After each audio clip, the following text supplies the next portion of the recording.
good people of YouTube? Sealord here, and today, actually this past Wednesday, with the release of update 12.9, the Salvage for Victory event went live in the armory. Now, in this event, what you do is you exchange various in-game resources in order to fill up a progress bar. And this progress bar has various rewards. At 15%, you get the Normandy Ocean Liner camo. At 30%, you get a Tier VIII bonus package. And then around 67%, you can get the Tier VIII Premium French battleship, the Champagne, a ship that's no longer available for purchase and is only currently available in this event and the end of the year center container event. So you could potentially pick up a rare Tier VIII premium ship conveniently almost for free in this mode. Especially, well, actually you can get it for free if you have enough resources laying around. But do you want to do that? Do you want to spend your hard-earned resources on this funny French boat? So let's discuss that in today's video. If you find this video helpful, informational, or entertaining, please make sure to drop a like and leave a comment. Helps out on the YouTube side of things. So the Champagne. I took a quick look at YouTube before I sat down to make this video, and there's no real reviews or guides or really any videos talking about her that are under a year old. I mean, she hasn't been available for quite some time, so that does definitely make sense there. But what is it? Well, if you were to ask someone in the know, they would tell you that it's a Tier VIII French Slava. What does that mean? Glad you asked. So the Slava is a Tier 10 Soviet premium ship, special ship, reward ship, that has 16-inch guns on the Kremlin hull, but she has, below par armor, like 25mm bow, 25mm stern. Same here with the Champagne, 25mm bow, 25mm stern, which means they can be overmatched by the common calibers of the tiers that they can see. However, the guns on both the Champagne and the Slava have a pretty neat gimmick to them. The further you away are from the target, the better the dispersion, which means that over longer distances, you get essentially better accuracy, if you will. Now, the Slava has 16-inch guns, just like the Champagne, but there's a difference. The Slava has 16-inch Soviet guns with Soviet bias AP with all the wonderful, physics bending and breaking characteristics that those shells have. The French 16-inch guns are quite oomphy. If you've played the French battleships, the French 15-inch guns, they're very much high velocity. They come screaming out of the barrels, and when they bite pretty dang hard. And that's why the French line, until you get to the Republic, tops out at 15 inches, because 16-inch guns with these characteristics would be a bit nutty, and the Champagne's guns are pretty nutty, because they are against 16-inch French AP. But they're not quite as nutty as the Slava's guns, so don't get going and get that confused, right? So, the Champagne, with those guns. The guns by themselves are pretty good. My biggest gripe with the guns, and this is of course the main focus of the ship, as it is essentially, a sniping platform. It's not meant to get in there and brawl. It's not meant to get in there at close range because the armor is incredibly thin. I mean, think about it. French battleships already are so easy to farm down with HE because they're coded in 32. They're so easy to, just murder with AP because, again, they're coded in 32. You're probably going to bite into them some way, shape, or form, unless you hit him, straight bow on or a stern on or at a very sharp angle. You're going to chunk them some way, shape, or form, right? But now imagine one with even less armor, okay? So you're not getting in at mid or close range with this ship. So if you want to do that, there's your answer, no.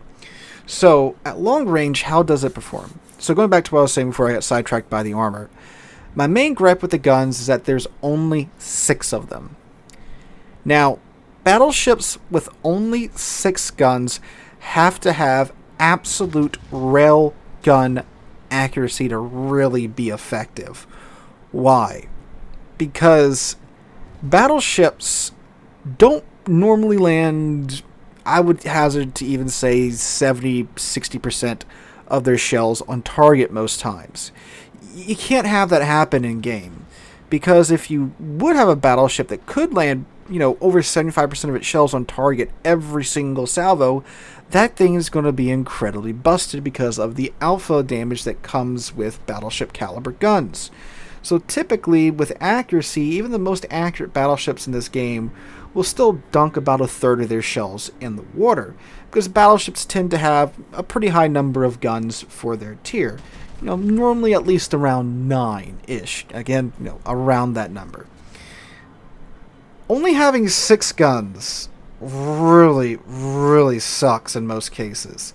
Again, unless you have absolute railguns, like the Tsurugi from yesterday's video, or like the Georgia, or the Shikishima, or the Incomparable, right? And even those ships have their moments where they're still dunking, 2 or 3 shells in the water. And those are, again, some of the, on paper, most accurate guns in the game. Now you might be thinking, well, Sealord, Champagne has the gimmick where the further away you are from the target, the better the dispersion. Yes, it does. However, it is still a Tier 8 battleship, which means the dispersion is still not that great. And there's some moments in the background match that's up on screen right now where I have my spotter plane up and I'm firing from pretty much the maximum range in the Champagne, and the dispersion still isn't that fantastic for a ship with 6 guns. And I'm not even talking about my aiming, right? Because I am not someone that sits in the back and snipes for a good chunk of the game, right? You regular viewers know me, I'm a mid and close range player. I don't like sniping, so my sniping skills aren't that fantastic. But I can still get it to work. And the Yamato is still one of my most played ships on that note, right? So I have experience doing it, but yes, my aim isn't the best. So there's still plenty of salvos in the Champagne where you're dunking like half of your shells in the water, which leaves only 3 shells to hit the target. Now, with those 3 shells, they are, again, the French 16-inch AP shells, with their, again, hypervelocity speeds. The shells, just double checking a port before I tell you wrong, come absolutely screaming out of the barrels at 850 meters a second. That is quite fast. So that means in most cases when you do hit the target, guess what's happening? You're overpinning the target. Alright? So of those 6 shells that you sent to the target, anywhere from 2 or 3 are going to go in the water, another 2 and 3 are going to overpin, and then one's probably going to pin. Which means, in most cases, most salvos, you'll be netting like 8 to 9k, which isn't terrible, right? But it's frustrating. When you feel like you aim correctly, but because it's just a Tier 8 battleship, right? You're still going to dunk some shells in the water, some are going to overpin, and then you get like 8 or 9k a salvo. Which, again, isn't bad, but like, I can do better than that with a North Carolina, right? I can do better than that with an Amagi, right? Now, it is true that when the shells do actually bite and they do find the soft parts of the ship, yes, it is terrifying when these things citadel, right? So when that does happen, that is great. But it doesn't really happen all that much, unless you have absolutely stellar accuracy, right? And even then, again, the RNG is going to screw you over. And again, you can see when I'm firing at, almost my max range, yes, the dispersion's pretty good for a Tier 8 battleship, but it's not fantastic, and not what you would expect from, comparing this ship to the Slava. The Slava at this range is absolutely railgunning it, right? So, yeah, I mean, it is still a Tier 8 battleship. That's what I'm saying. Like, at the end of the day, it's still a Tier 8 battleship. And why is the dispersion like that? Well, because this can and will see Tier 6 ships. You gotta balance it for that. If you gave this thing, like Tier 9 Slava-ish dispersion, it would be pretty darn good in Tier 8 and Tier 9 and Tier 10 games, but it would be absolutely mopping the floor with Tier 8 ships. Because, I'm sorry, with Tier 6 ships. Because at Tier 6, of course, you can overmatch the bows of Tier 6 and Tier 7 battleships, right? So that's kind of kooky. And yes, in those situations, it's very, very good because you can do that. So that's great.